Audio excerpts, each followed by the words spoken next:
What types of situation are made more dangerous by spinning babies? So what are the risks of doing it? The risk of doing it is the direct risks, which I think are probably on the lower side of a lot of things that people do, right? Like you might fall. That's certainly a risk. It's uncomfortable as all get out. I can tell you that for sure. But I think the risks that we've talked about of like believing that you have to do it, believing um, that it is a necessary thing, believing that it's what you should do instead of maybe other things that might be known to work. Um, the sense of failure if it doesn't work and what that's going to do. And um, and what you guys talked about before of the idea of, you're putting yourselves in the hands of these experts. And then when they tell you later on, it's okay that it didn't work. We'll just do the breech birth anyway.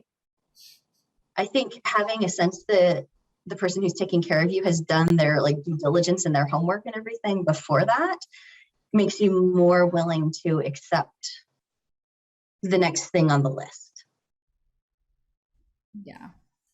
Do you know something interesting because I was looking up these techniques and when I seen that they were related to like yoga poses, I was trying to look online because I kept thinking, I'm pretty sure you don't do downward dog while pregnant. But I was like, but it's been a long time since I've been pregnant and doing yoga. So I was trying to look up what poses not to do and all this stuff. And I went through like a few pages of stuff because some yoga people were saying, well, sure, I did downward dog while I was pregnant and everything was okay, which we hear that a lot, especially online, like, sure, I did that very dangerous thing and I lived, it's fine, or the baby's fine, or the kid's fine. But when you go down to certain sites, they will tell you on yoga sites, you'll see like where they're talking about prenatal yoga and talking about stuff and modifying everything. There was a couple that I did find that actually did say the reason we don't do down dog is because it shifts baby, it shifts the body, and you don't know where the cord is, and baby can get wrapped in their cord, baby can get it around their neck, baby can end up with like an arm stuck up someplace with the cord and stuff, and it just can make their baby in a very bad, uncomfortable position. And another thing was actually warned on a yoga website why we don't do certain moves is you can rip the placenta off. Mm-hmm. They were like, it's probably really rare, but let's not take any chances. And to see that on a yoga site was like, that's why we do prenatal and we're not doing regular stuff. But it was so interesting because spinning babies is having you do yoga positions that yoga people don't do. Like normally, maybe not everybody. Maybe there is some people that are doing whatever they're doing. They're just doing their regular yoga. But normally people stop doing them. And so that made me a little bit more leery of like what the risks are because we have these experts in spinning babies that are being taught this thing. And that, I don't know, that seems just really too risky because we just don't know. We don't have the evidence and science behind it. And you don't know exactly where your baby is. Your baby might be butt down, but then again, you don't know where everything else is on the inside, and nobody's checking that out. Like even if you went to the doctor's office, I remember going to an ultrasound and they were looking at where the placenta is. And when you listen to medical terms, they're talking like, I think it's kind of like this or something. Like they talked in like sections of your stomach. And so when you're laying there and they're talking, if they don't actually be like, look, your placenta is on this side right here, you don't know where your placenta is. Like that's the truth. You really don't know where it is. So if you're doing all these weird whatever, and yeah, your baby might be the wrong way, you don't really know where everything else is. You don't know how long that cord is. You don't know where the cord is. You don't know what your baby's doing in there. Like it just kind of seems just all too risky in my opinion of like, why would you be messing with like and using gravity and movement and all this stuff to force your baby to move around when first off your baby might not like that and might move back around anyways. But it's like, why do that when you can't see on the inside? And even I think, I'm not totally for sure, but I think even when they do stuff at a hospital, they're pretty monitoring you of what's going on and they know where everything is. Before they start doing things, they know, versus somebody at home that's like, well, we know the butt's here. And I, you know what I mean? Like, it's kind So of that like, when they did the ECV, yeah, to turn my baby, the way that you do that is, first off, it's under, like, you have to wear a monitor the entire time, and you also have to have a couple of hours of monitoring afterwards because of that issue, right? If you're pushing the baby around, you could squish the cord, you could have a placental abruption caused by that. So you have, they told me when I came in, you need to bring your bag just in case. Usually this is safe, usually this is fine, but we are going to monitor, and don't do this unless you're prepared for the possibility that you're going to have your baby today. So for sure, when the people who do this in the hospital with the thing that is, most has the best evidence that it can actually do it the largest percentage of the time, they for sure do it like under ultrasound with continuous monitoring the whole time, and make sure that it's safe. And then the other thing I was thinking as you were saying that about, yeah, you don't know something I remember very clearly when I was looking at all of these different websites that are all about this stuff when I was, pregnant, was there's a lot of things on there that are about like how to tell which way your baby is by like feeling around and seeing what you can feel and that kind of thing. When I was at the hospital at 36 weeks, something like that, and the midwife felt around on my belly. She's like, yeah, I think he's head down. And then we did the ultrasound, and no, that was his butt. And so even a midwife who is, a nurse midwife at the hospital, she has felt a million bellies, and she still got it wrong, just feeling. So some random person where this is their first baby or their 10th baby even, right? Like just feeling it, you're probably not going to be exactly right.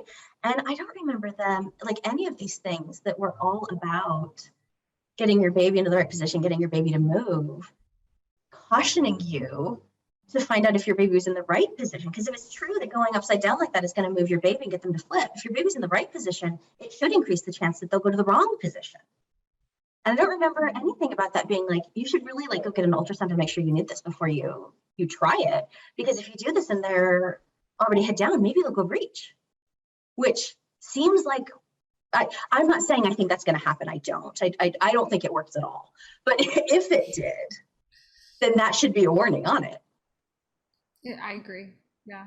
And that was another thing on the yoga stuff that I was looking at. It did say we're not totally sure, but they were looking into, it was like apparently somebody's been trying to kind of prove this somewhere along the line. I don't know. So I don't know who's into this study or whatever, but they were saying that there's this possibility that inversions, because of flipping mom's head the other way and then basically tilting her body the other way, will change the position of the baby. That's what they said. They said it's a possibility. Don't say that it's going to happen all the time, whatever. And they even warned, but they were like, so if your baby is in the right position, you can move them into the wrong position. Was actually on a yoga website, which that's what I thought was really funny, was that I was looking up prenatal yoga and looking up all these things of like what to avoid during pregnancy. And they had more cautions and warnings than somebody that deals with spinning babies. Like these websites they weren't making any money. They weren't trying to sell you on anything. And here they were like,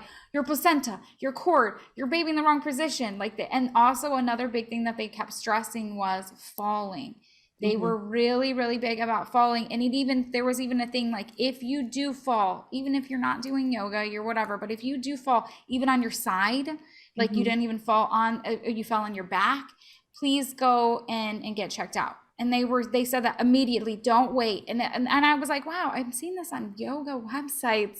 Like if you have any slip and fall, anything, go immediately in and get checked out. And I was like, wow, but it's not on spinning babies. Well, I unfortunately did not have a lot of time to spend reading Spinning Babies, but the one thing I remember, could be mistaken, I would have to double check, is the fact that they basically assert that everything they do will help your baby be positioned most favorably. So Spinning Babies always works for the better, never takes a baby in a positive position and moves them out.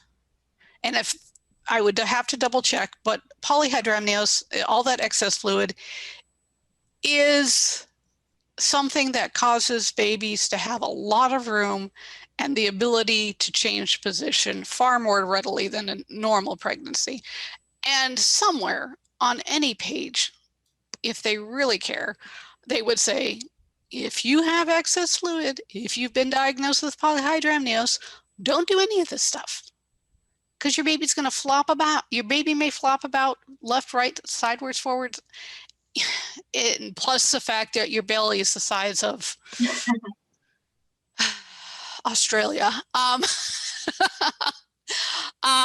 Yeah. So I mean, there are some things that should be contraindications for stuff, and that should be one of them.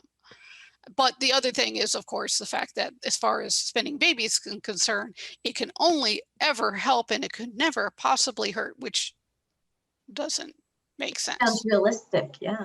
Yeah, I want something that will never ever hurt me and will always be beneficial, and involves me kneeling 18 inches above the floor and putting my head down on it. That the inversion is just That blows my mind. it blows my mind too. I just look at it and I'm like, okay, I'm massively pregnant. I'm going to basically go upside down in a kneeling position. And then they're like, and push yourself back up. And I'm like, Yes. yeah, how does that work Yes. again? I'm going to need Because someone to that's what it hoist me says. up with a winch.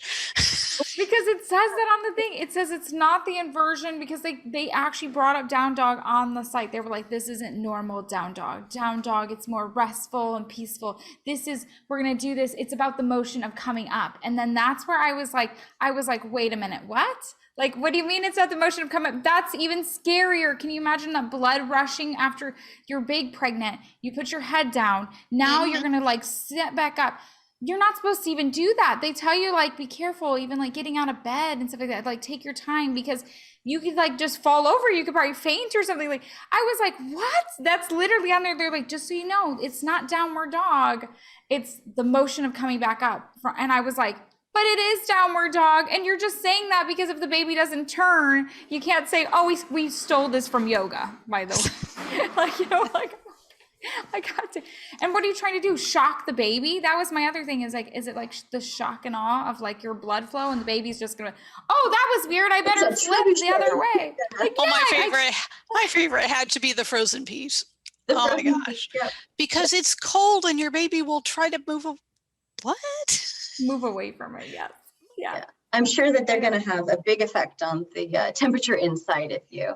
I don't remember. There's a couple of them. I don't remember if they were spinning babies or if they were other things that were recommended. Just because, I mean, this is like, there's multiple different kinds of You're trying to get your baby to turn. I don't remember if it was spinning babies. There was one that was like shine a flashlight like up your crotch. Like, the baby's going to go towards the light. I don't think so. Or have you know, the baby's dad like talk to the bottom of your belly so that the baby will move towards it. Yeah. Okay. I mean, if you think about it, a baby's environment is dark, it's warm, it's noisy.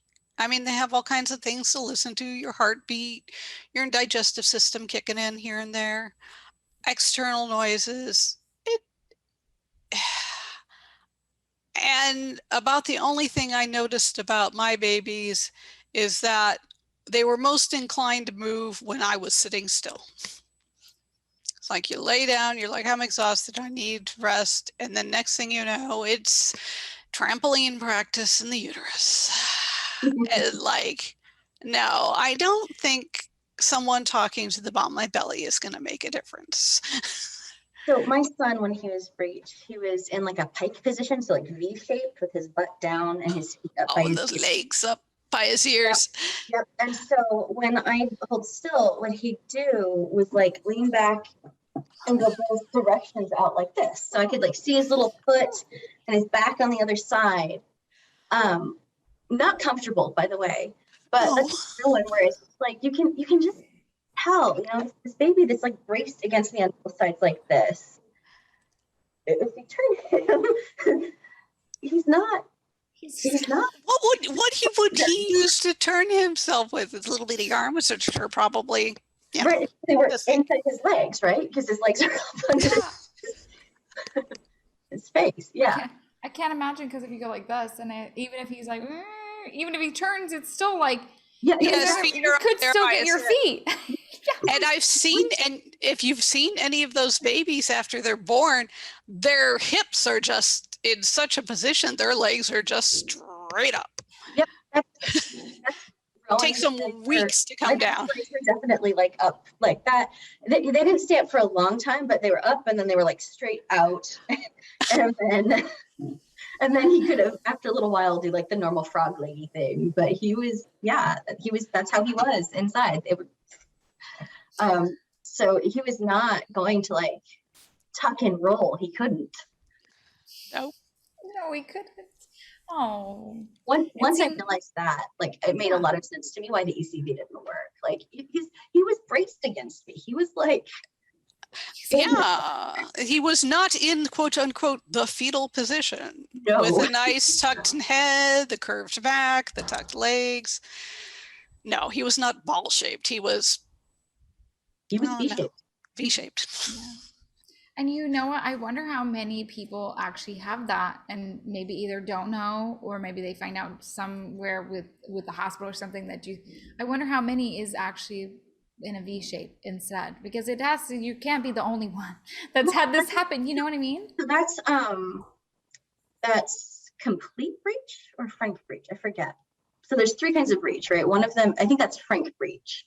And then complete breech is the legs like kind of in front of you, I think.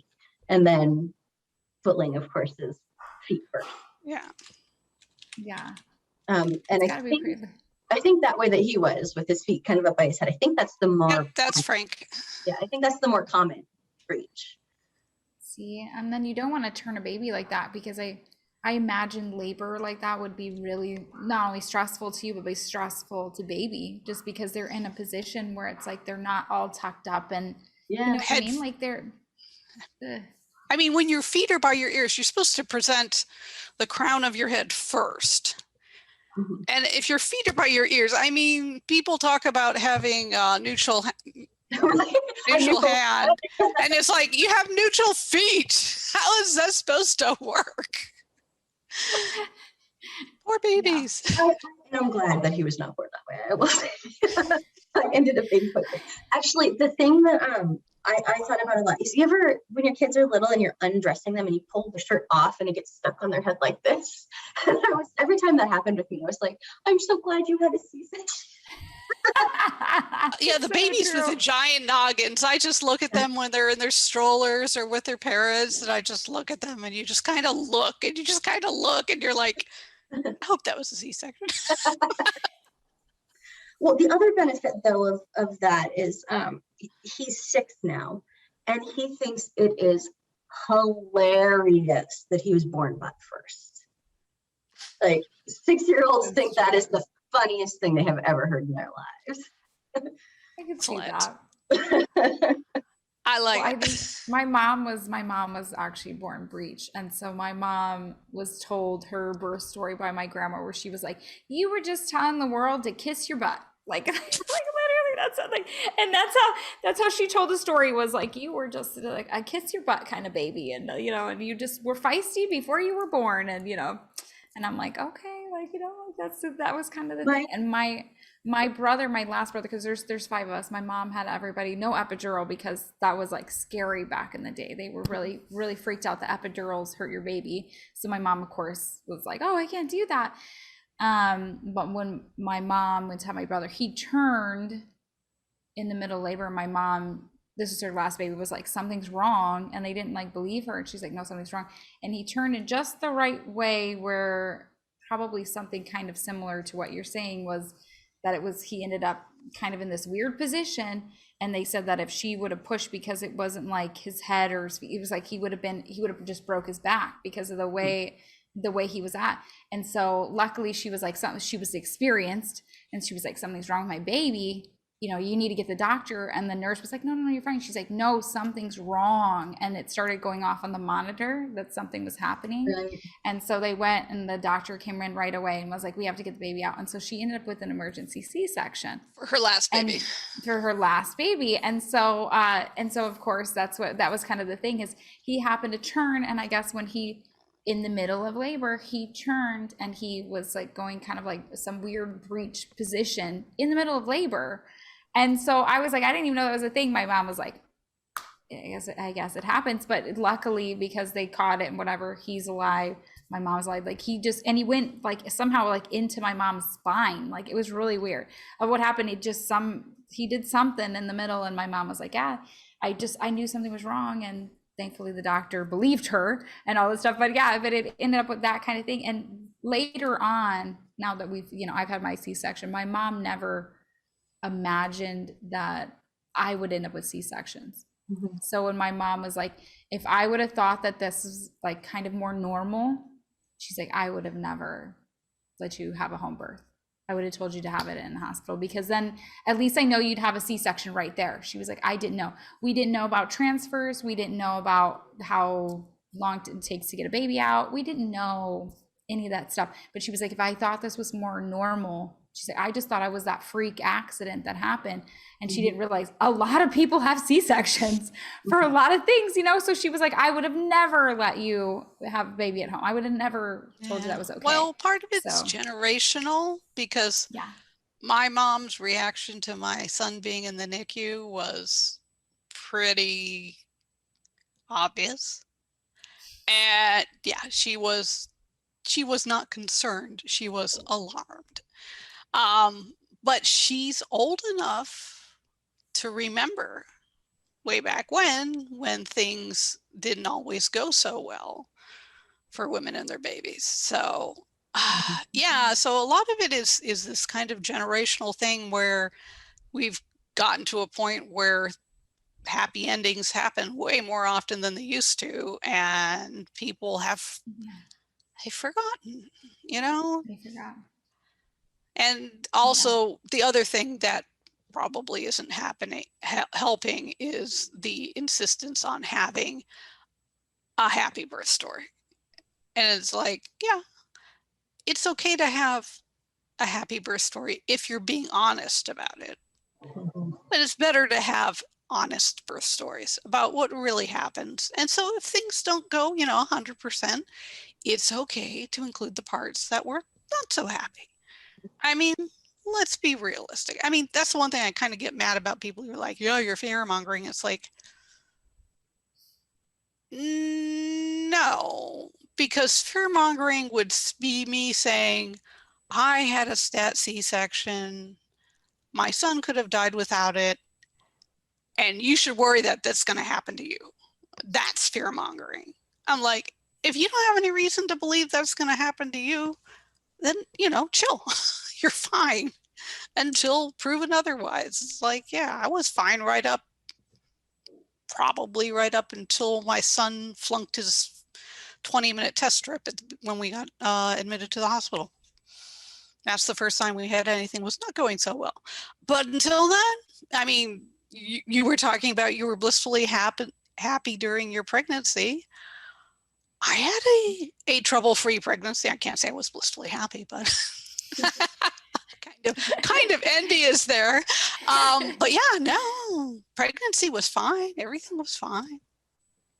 Yeah, you don't know when things will go wrong. Some people will have, gestational diabetes in their second trimester. Some people will have nothing happen until their baby's almost born.